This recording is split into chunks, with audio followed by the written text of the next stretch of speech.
We did.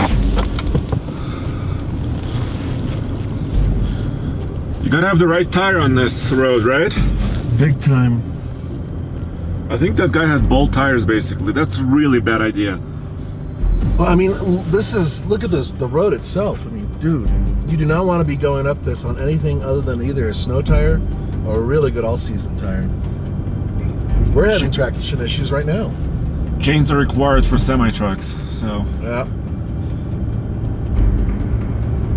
It's gonna be a long drive. Howdy folks, Nathan Adlin here with the Fast Lane Truck, standing next to a 2016 Chevy Colorado with the Duramax diesel and four-wheel drive. Why are we here? Because we want to go up that mountain up there.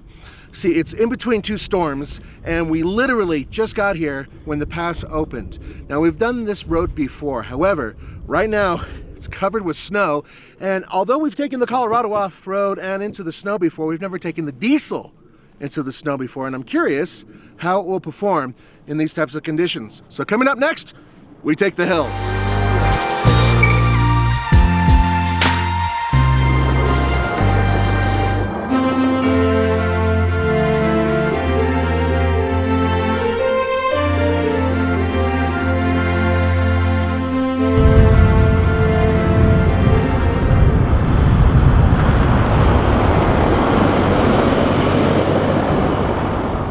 Snow's intensifying.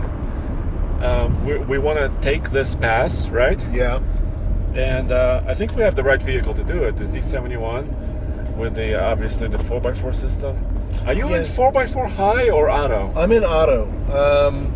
I've been playing with that, and the one thing I noticed is that going around sharp curves, 4x4 system, there's a little less give.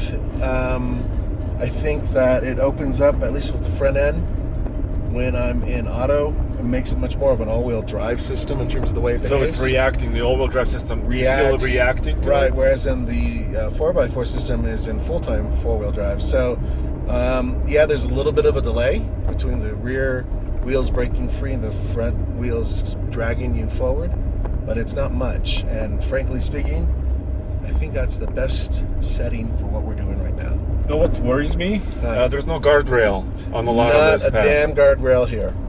So if you make a mistake or if something happens, you're going for a long way. Yeah, you are going to become a passenger in a long trip. This is also a route for semi-trucks with hazardous materials because of the tunnel, which they cannot go through. That is correct. All right, one of the things is that they had a sign pulling everybody over, or telling them to pull over if they didn't have chains and they were driving a semi.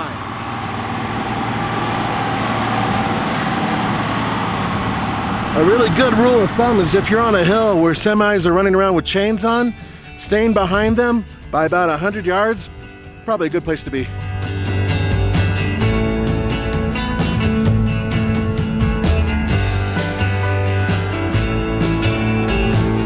And the tires are working well. These are Goodyear Wranglers. Yeah, they're the ones with the Kevlar. Not the absolute top off-road tire, but they worked really well. We actually took this truck off-road, and it did really, really well on Gold Mine Hill. I think the tires aren't up to doing something as crazy as Cliffhanger 2.0. Okay. But yeah, they did great on the Gold Mine. There's two things about the interior, one good and one bad. The good, the seat warmers really work. Man, do they work. When you turn them on, they are on, and it's really hot. Yeah, I mean, that's a really good way to defrost after you come in from the cold. But there's no dual climate control system. Isn't that weird? Yeah. I would have thought that would have been standard, but well, this is the Z71 package, which is not a base model. Nope. You know, this is a fairly well appointed model. Okay, there's one more problem with the interior. What? On your door panel, yes, there's fake carbon fiber. I hate that. I hate it on cars. I hate real carbon fiber on cars other than, say, you know, a P1. McLaren P1? Yeah, I mean, it just doesn't make any sense to me. And between 9 and 10 degrees outside, we're nice and cozy in here. Yes. Thank goodness.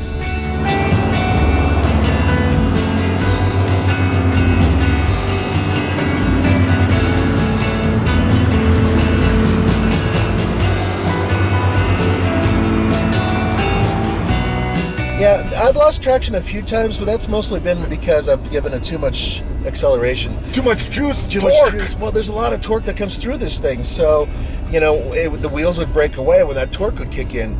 So you have to take it real easy. Fortunately, it's a fairly gentle accelerator, so it's not one of those things where you have to shove it down to really get anything going. You can just nicely ease it into power.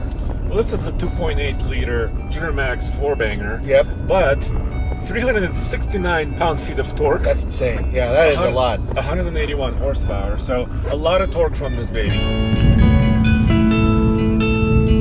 We made it. It's nearly 12,000 feet. We made it to the top of the world, or at least in Colorado. This is a very difficult hurdle. Really, really, truly is. Even though we have four-wheel drive and really good all-season tires, we still lost traction.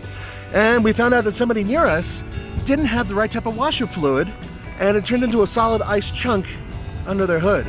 Really got to make sure that you have the right type of washer fluid, guys. God, I can't believe it. Anyway, we're gonna have to go and get warm. It is absolutely freezing out here. I think it's about 11 degrees and the wind chill brings it down to about 0. So for the Fast Lane Truck, this is Nathan Adlin, and behind the shaky camera is poor Andre. We'll see you on the next episode of the Fast Lane Truck. Let's get warm, dude. Without a doubt.